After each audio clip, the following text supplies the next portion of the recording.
I'm loving it.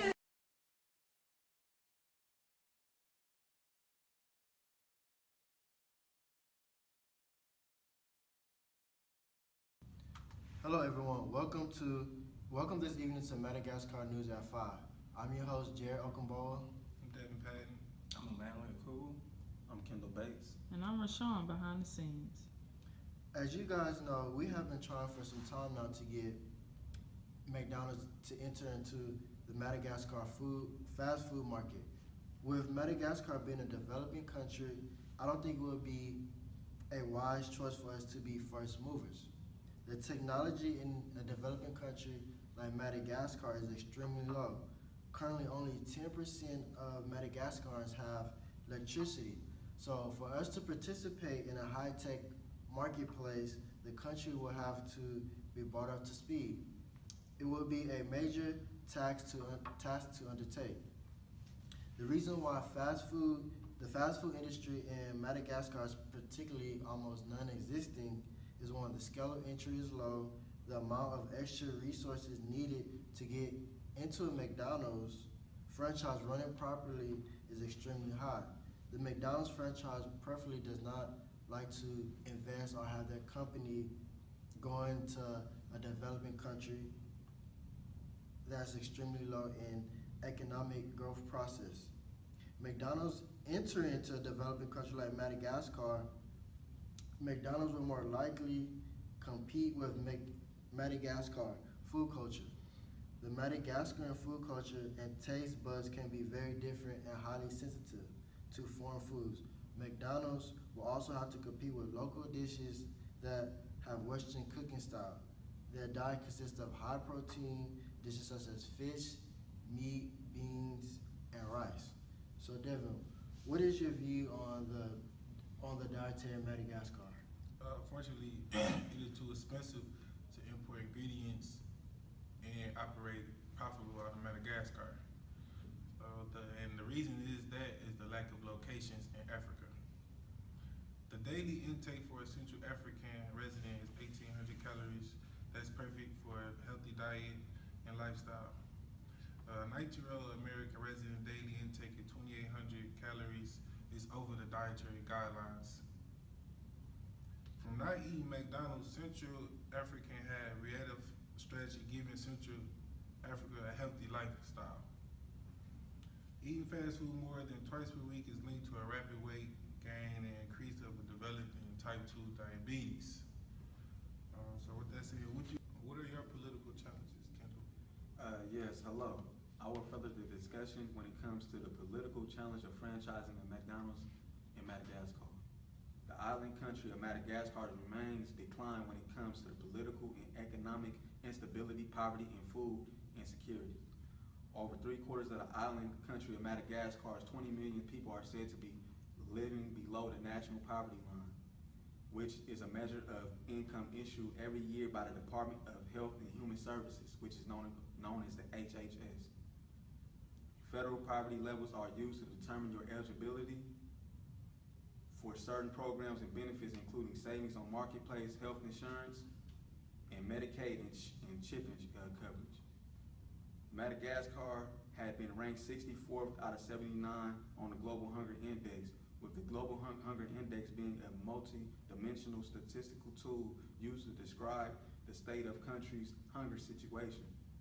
The Global Hunger Index measures progress and failures in the global fight against hunger. The Global Index is updated once a year. With an estimate of 77 households living in poverty, Madagascar is said to have the highest poverty rate in all of Africa, according to the World Development Indicators. The World Development Indicators is the primary world book collection of development indicators compiled from officially recognized international sources. It presents the most current and accurate global development data available and includes national, regional, and global estimates. An estimated 80% of the country resides in rural areas. 76.7% of the country is said to be poor in rural areas. A lack of infrastructure has contributed to the declining living conditions in rural areas. Emmanuel, how do you feel about the regulatory aspects of the subject at hand? First of all, if you want to open a franchise or a business in Madagascar, you have to go through the regulatory bodies, which gives approval to establish a policy which has to be met. Because of the history of McDonald's, which they're always accurate, the food always tastes the same, they deliver on time, so we will have to train new staffs over there in the country to be able to follow these rules and the history of the company.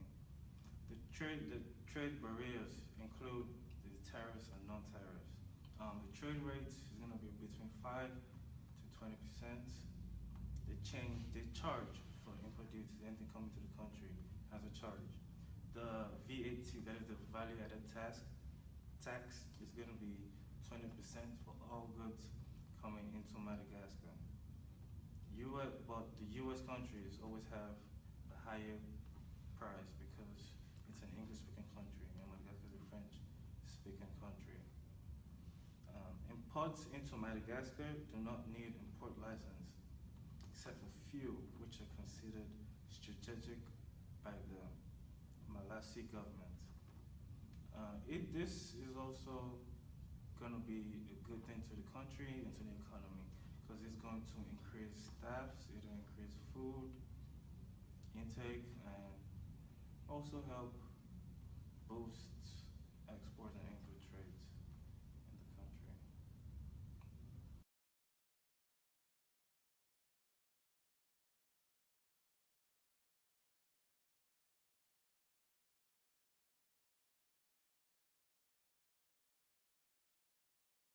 Hi, I'm Rashawn Washington, and I'm coming to you to talk about McDonald's. McDonald's Corporation is one of, if not the largest, hamburger fast food chain in the world.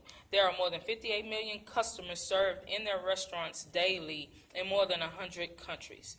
Most McDonald's restaurants are owned and operated through franchise agreements or joint ventures. This company has continued to be recognized as a top franchisor in the world.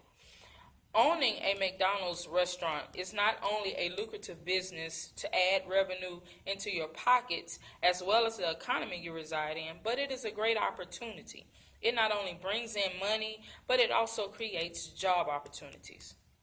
Madagascar is a very poor country, and in the grand scheme of things, it would be easy to say that because of the current present conditions of the country, that the risk is really not worth the taking. But there are many positives that could come out of this possible business venture. The requirements for owning a McDonald's are, first off, the potential franchisee has to have at least $750,000 in personal liquid assets. The franchisee must pay at least 40% of the startup costs with cash and other non-borrowed resources, while the remaining finances can be financed.